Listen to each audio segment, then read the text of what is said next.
Hey Stitches! I'm Fairy Godfather. Welcome to my channel. If this is your first time, my name is Matthew, also known as Fairy Godfather, and this is my YouTube channel where I talk about knitting, design, creativity, and fiber arts. This month I've been premiering some new types of content on the channel. On the 15th, I put out my first Let's Knit Together video, which is just something to put on in the background while you're crafting or doing anything with some lovely music and just me knitting. And this video is the first in my book review series, which I'm going to be putting out at the end of each month. And I think I'm going to alternate between a knitting book or a, fiber arts related book and just a regular fiction book or something else that I've been reading or that I'm interested in that I want to share with you guys. Today, for the first video, I'm going to talk about this book, The Power of Knitting, Stitching Together Our Lives in a Fractured World, by Loretta Napoleoni. This was one of the first knitting books that I got, and one of my friends was over and said, I love that you're reading about knitting, not how-to books, not technique books, but books actually about knitting. And that's part of what makes this book so lovely. It's not about technique. There's so many books out there that are, how to do color work or, how to dye in your kitchen or how to, stitch dictionaries and this kind of things. And those are all like wonderful tools. And I'm so glad that those books are there. And I've bought a lot of them. But there are also books like this that are actually about knitting and what it can bring to our lives. So Loretta Napoleoni, who wrote this book, she is a lifelong knitter. But in her work life, she is an economist and social activist. And so this book is it's in part a memoir about a difficult time in her life when her marriage ended and how knitting helped to get her through that process. I think this is something so many of us can relate to. There's a lot out there about knitting through grief and what grief knitting is like and how knitting can help with grieving. That's a topic I might return to in future.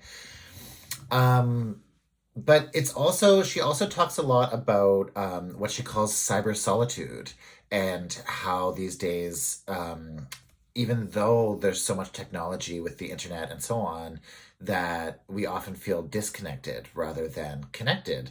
And how things like knitting circles and a stitch and bitch or a local yarn store or a crafting group can really give community and really give back to us some of what we're lacking in today's like technocratic cyber isolated world. Knitting does have this incredible social power. And it's interesting for myself, like having come to knitting during the pandemic and having learned it predominantly online and with my community mostly being online through YouTube and Discord and Instagram. I haven't actually gotten to experience as much of the sort of like in-person community of knitting, and that's something I'm really looking forward to developing and growing in the next few years, because there is something just so incredible about connecting live in person with other crafters and doing the craft together.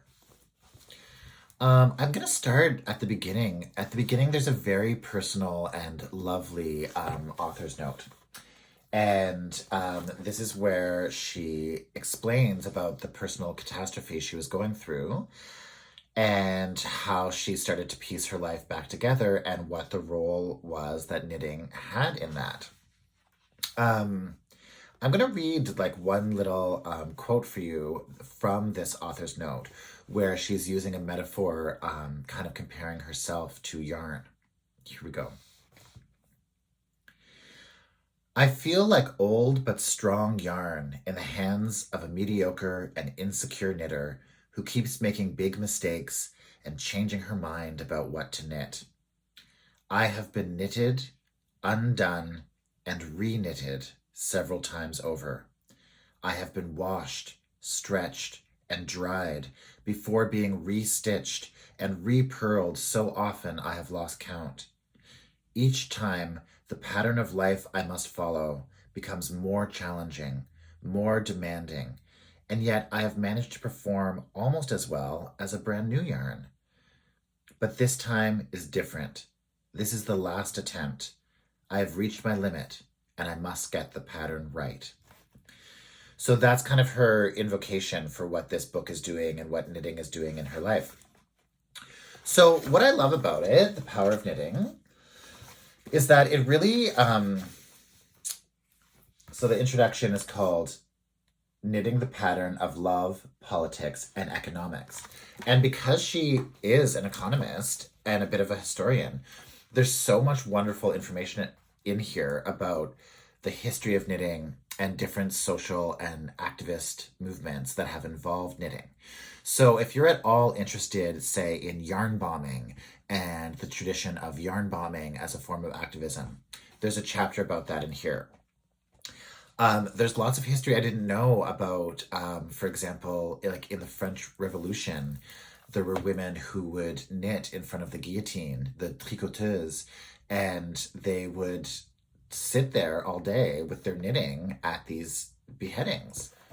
In that section, when she's talking about the women talking by the guillotine, she says, I must confess that as a child, I found the idea that the tricoteuses knit while watching people die deeply disturbing. Associating knitting with a violent act was not possible. It did not make any sense. It was my grandmother who explained to me why knitting came to be linked with the beheading of the French aristocrats. The market women knit during meetings of the assembly, she said, and they knit as the heads of the aristocrats rolled into the baskets at their feet, all for a simple reason. They always knit. Knitting was a part of their lives, just like breathing and working. It was a required activity. The tricoteuses had to keep busy all the time. Even when they were entertaining themselves with the revenge over the aristocrats, they had to be productive. It also, in other parts, it talks about how knitting was used in World War I and World War II by the French resistance and other spies because they could encode things in the knots and in the stitch patterns of the knitting. I find this fascinating. I want to find out so much more about it. There's a whole chapter here on feminism's love-hate relationship with yarn.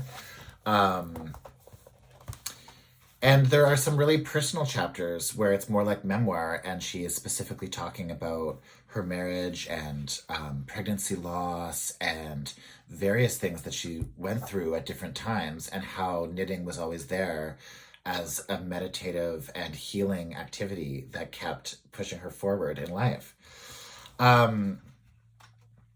It's also great that at the end of the book, there's a section of patterns, because we are all knitters after all, and we're always looking for new patterns and new projects. So yeah, she has some really cool, different political things. There's like a wig hat with these cool illustrations as well. She recreates some World War I and World War II service socks, which I think is really interesting. And then there's some sort of fun things. This is a Phrygian cap. I don't know if I'm saying that correctly. Like, part of me wants to say Phrygian, but I'm pretty sure it's a Phrygian cap. She talks a bit about it.